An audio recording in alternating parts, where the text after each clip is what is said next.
Olá, bem-vindos ao Conexão ACIRP, o podcast da Associação Comercial e Industrial de Ribeirão Preto. Hoje nós vamos falar sobre saúde pública e sobre um problema que você provavelmente conhece muito pouco ou até desconhece, que é a síndrome fetal do álcool. Para isso, nós trouxemos duas pessoas que estão diretamente ligadas a esse assunto, que é a doutora Fátima Bonifácio Reck, enfermeira da equipe da Coordenadoria de Assistência Integral à Saúde da Mulher da Secretaria Municipal de Saúde, e também o professor Dr. Luiz Ângelo Marti Traver Vilela. Que nome grande, professor, pelo amor de Deus. É mestre em Saúde da Criança e Adolescente da Faculdade de Medicina de Ribeirão Preto, especialista em neonatologia e docente de pediatria da Faculdade de Medicina do Centro Universitário Barão de Mauá, entre outros assuntos. Doutores, bom dia, é um prazer tê-los conosco. Eu vou começar com o doutor Luiz Ângelo. Doutor, o que é exatamente a síndrome fetal do álcool? Bom dia a todos que nos ouvem, é um prazer estar aqui, a convite da Secretaria de Saúde e da ACIRP. Na realidade, a síndrome alcoólica fetal, ela é uma doença que acomete o recém-nascido dentro do útero, portanto o feto, Sim. que ocorre no período de formação do ser humano, onde a exposição a qualquer quantidade de álcool pode trazer danos irreversíveis para o desenvolvimento fetal e depois, posteriormente, para a saúde dessa criança, atingindo vários órgãos e vários sistemas com acometimentos múltiplos, na verdade. Doutora, quais são as características que estão físicas e comportamentais associadas à doença? Primeiramente, agradecer a oportunidade. Pode puxar o microfone um pouquinho mais, se quiser. Aí. Primeiramente, agradecer a oportunidade que nos foi dada para falar de um tema de suma importância e um assunto que a gente vem trabalhando já há muitos anos, com uma ênfase maior nos últimos 15 anos, né? Inclusive, nós temos no município um grupo, né, que ele vem aumentando, são vários parceiros para trabalhar essa questão. Sendo que no mês de setembro, especificamente o mês 9, né, o dia 9 de setembro, ele é um dia onde mundialmente a gente aborda os efeitos, né, do álcool na gravidez. São inúmeros, né, os comprometimentos para esse bebê. Então, nós podemos falar em comprometimentos não só para o bebê, mas para a mulher gestante também, uma série de agravos, e que eles se constituem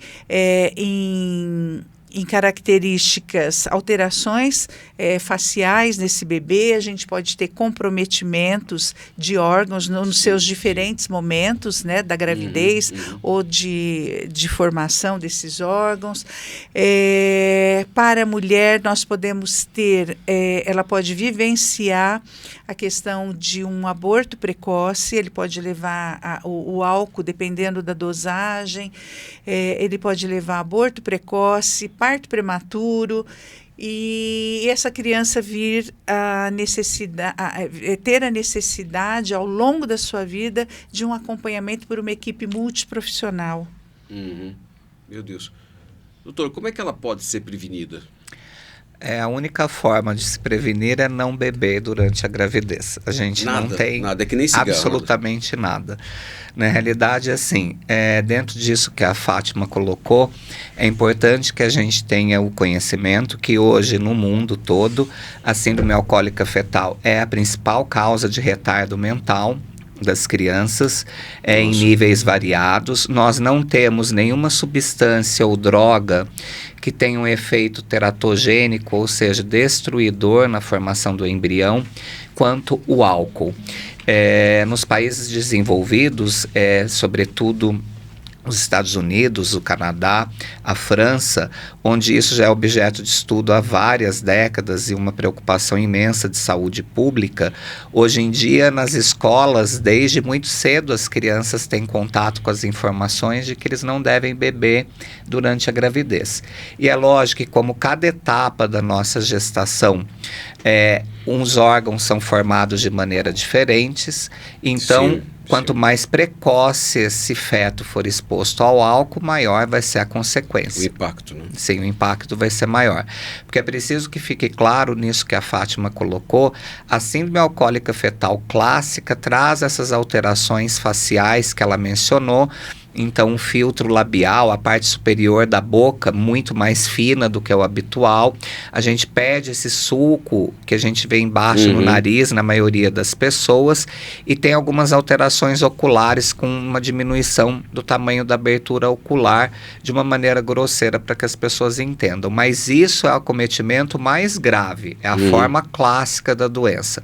Nós temos descritos pela ciência hoje vários transtornos do defeito associado ao álcool. Então eu não preciso ter esse rostinho clássico para eu falar que eu tive uma consequência do álcool. Isso é importante que as pessoas saibam. Eu tenho comprometimentos onde a face da pessoa e a fisionomia dela é absolutamente normal, mas ela é comprometida pelo uso materno do álcool. Doutora Fátima, e há impactos também a longo prazo, que eu estou vendo aqui, além das questões físicas, né, que são as malformações, e a questão das pálpebras, a que o doutor se referiu, nós temos deficiência intelectual e também alterações neurocomportamentais, que é um tipo de problema que vai acompanhar a criança, obviamente a deficiência intelectual também, mas praticamente durante o resto da sua vida, né? Como é que vocês lidam com isso? Qual é o impacto que isso tem na saúde pública?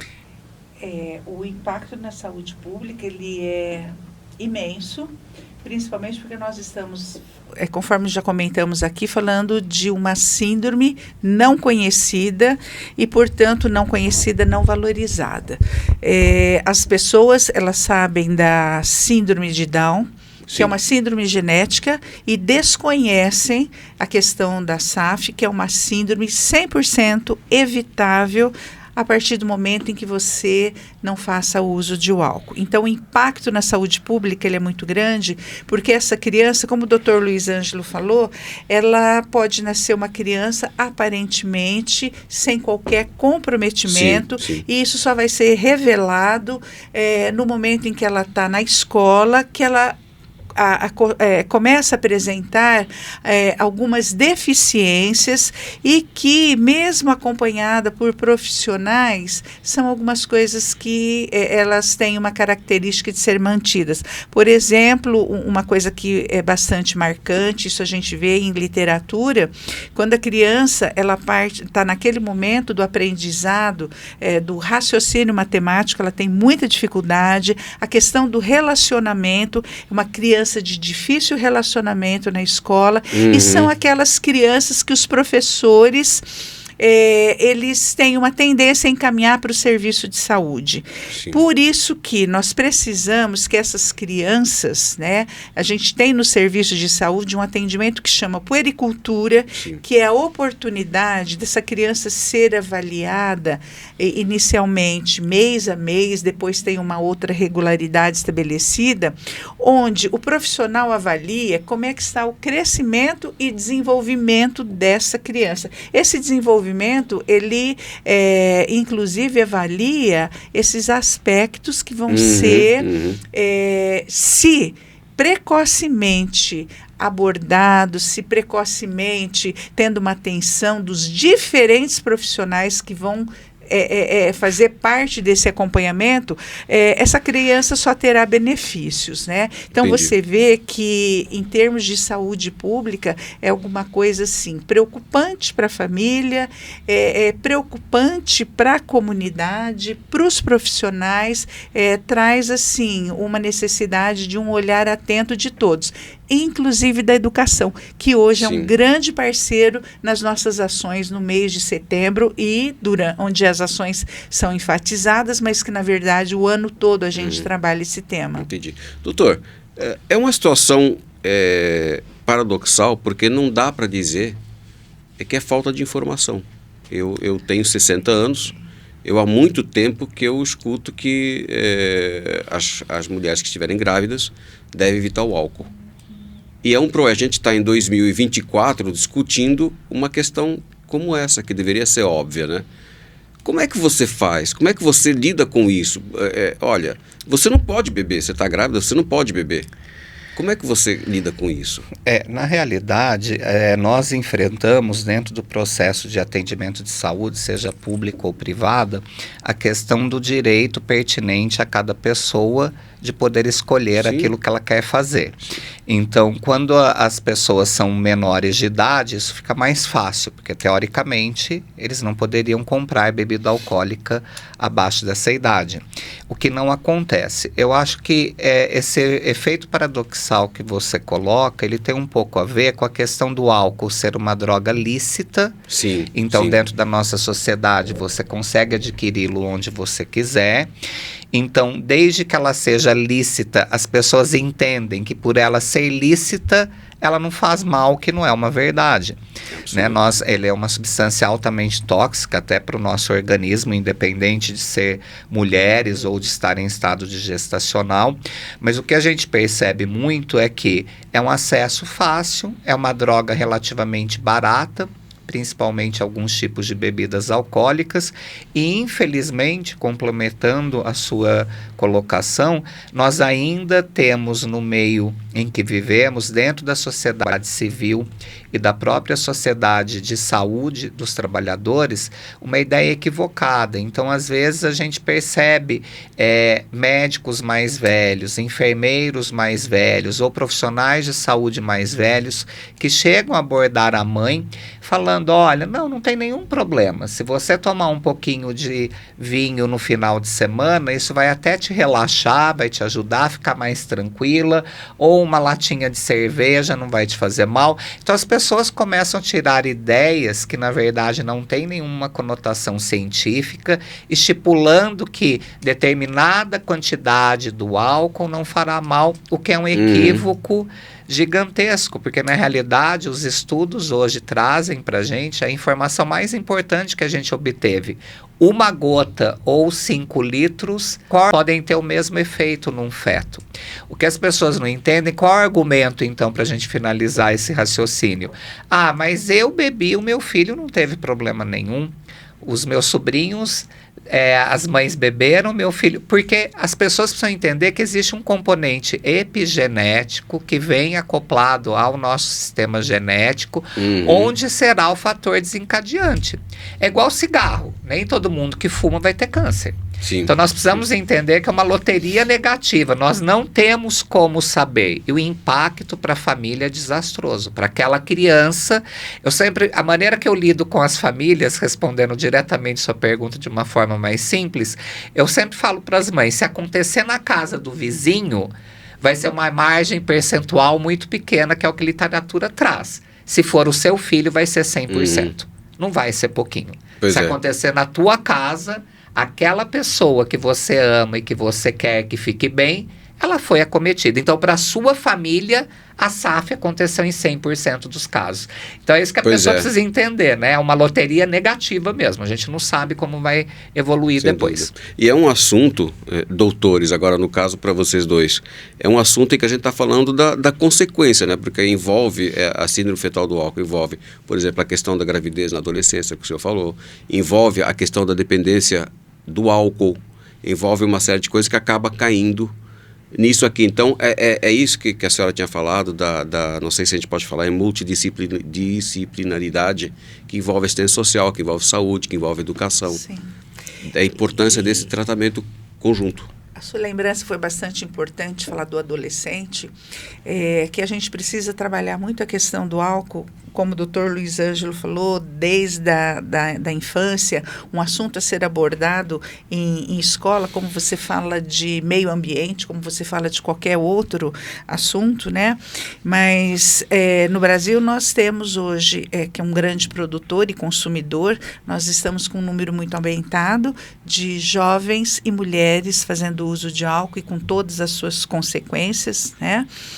E uma coisa importante a ser lembrada aqui, que mulheres em idade reprodutiva, com vida sexual ativa, sem uso de método, ela está correndo um grande risco de engravidar, e o mais grave ainda dessa coisa é você desconhecer o momento em que você engravidou. Sim. E quanto de álcool você já fez uso até você chegar no serviço, fazer um teste, constatar que está positivo.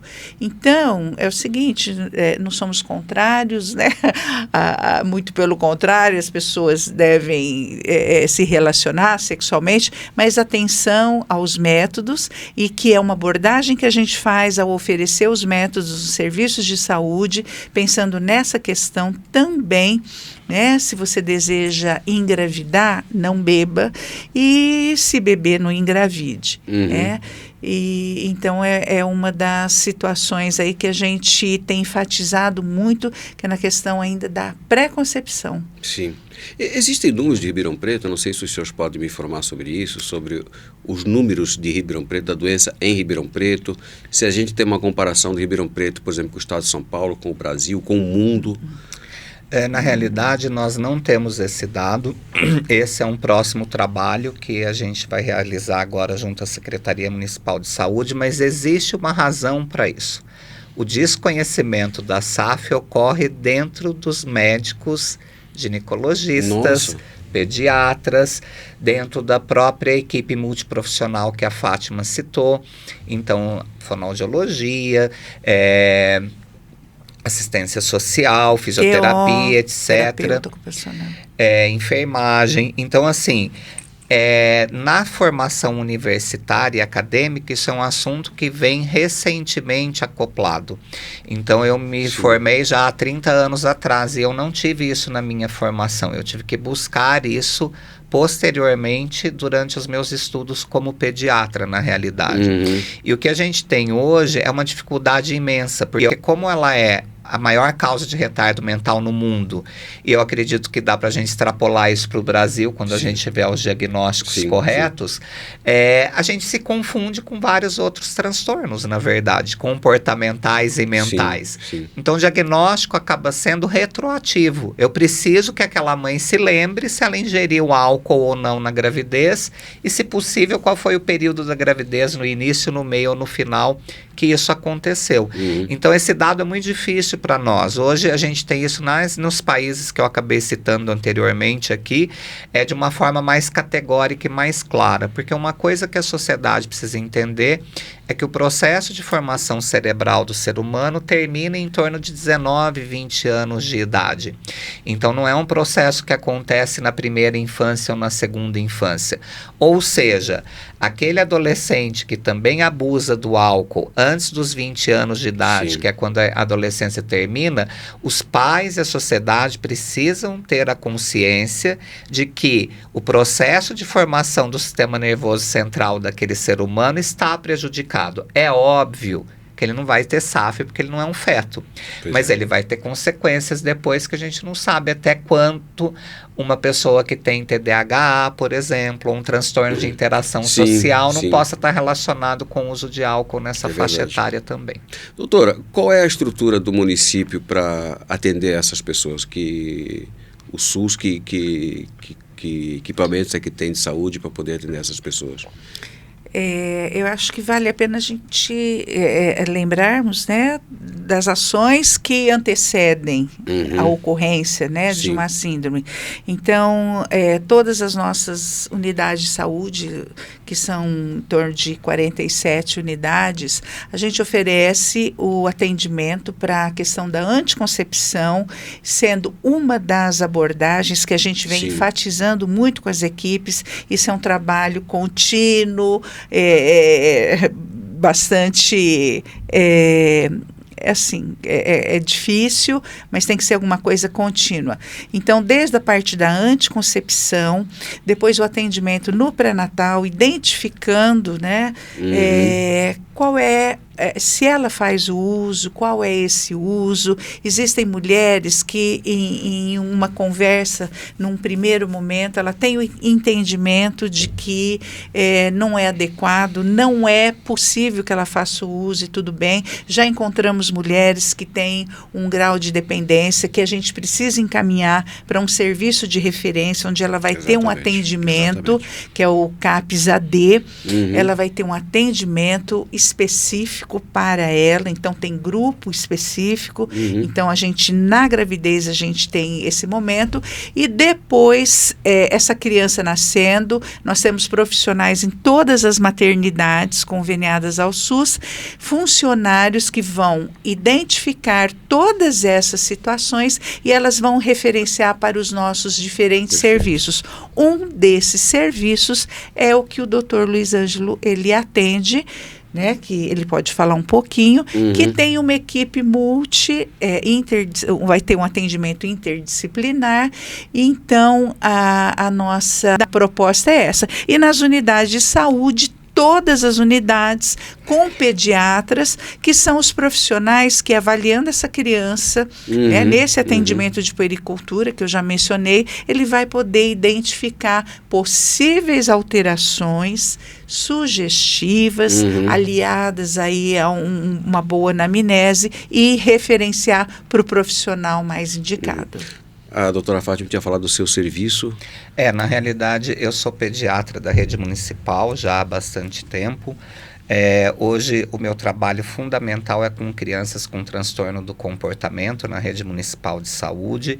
Eu atendo no Centro Especializado de Reabilitação CER2, na DEF, que é uma estrutura que fica ali ao lado da UNAEP, uma casa pequenininha que fica ali, onde nós temos uma equipe supervisionada pela doutora Patrícia, que é a nossa supervisora geral, onde temos psicólogos, assistente social, terapeuta ocupacional, fonoaudiólogo, fisioterapeutas, e desde muito cedo a gente começa a seguir essas crianças, e aí dentro desse caminho, se for necessário, entram outros especialistas médicos, como o neurologista, o psiquiatra, que vão nos ajudar na condução desses casos.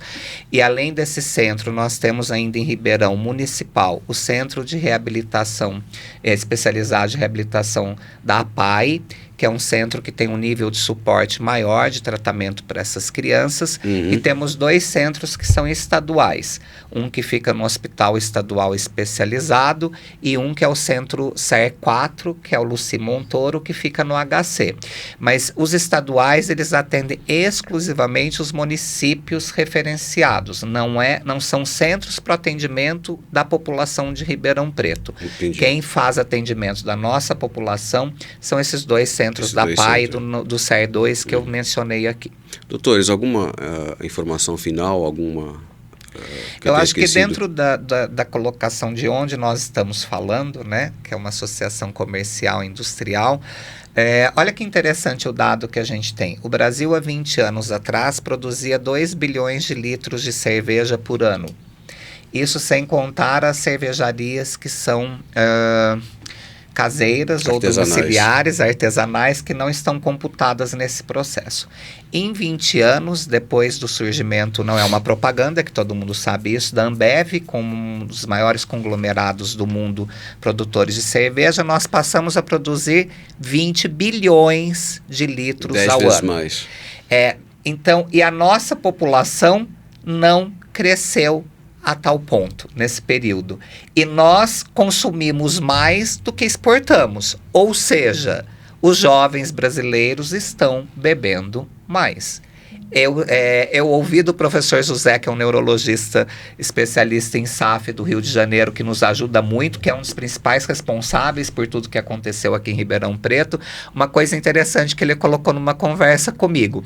Luiz, você vê que quando os produtores excedem a produção e perdem, eles vão lá na Secretaria de Agricultura do Estado e brigam com o governo e jogam o excesso da produção lá na porta. A gente vê isso no jornal. Ele me fez uma pergunta que eu até dei risada. Você já viu alguém jogando cerveja fora na porta de alguma secretaria de agricultura porque sobrou cerveja e não vendeu? Eu também nunca vi.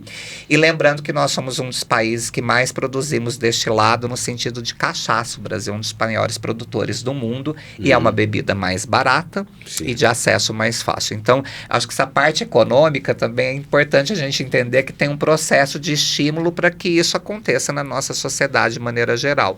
Que tem o lado positivo, né, que é a recreação, que é a diversão, que é a gente poder se relacionar para quem gosta de bebida alcoólica, mas que tem os efeitos negativos, né, que a gente está vendo agora e discutindo aqui. Doutora?